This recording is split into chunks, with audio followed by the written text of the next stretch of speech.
kan? You faham you punya brand. So, bila you faham, tips yang kedua ni pula, bila you dah faham yang nombor 1 tadi, you baru cakna objektif you nak buat marketing. Macam saya cakap tadi, objektif marketing tu antaranya nak buat kat mana kan? Nak buat kat mana? Nak hire siapa?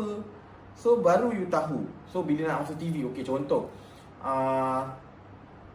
you masuk TV sebab produk you memang banyak orang makan. Contoh, you nampak tak sampai sekarang, sebab saya selalu dekat Shah Alam kan, kita selalu nampak billboard Appleton. You nampak Appleton kat billboard, you nampak Appleton dekat TV kan?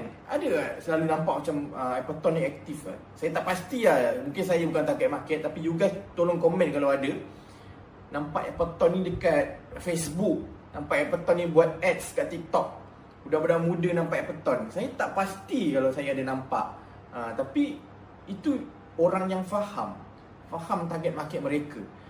So target market mereka tak lepak-lepak dekat social media, memang driving, memang dengar radio. Memang radio saya tak nampak Appleton tak dengar.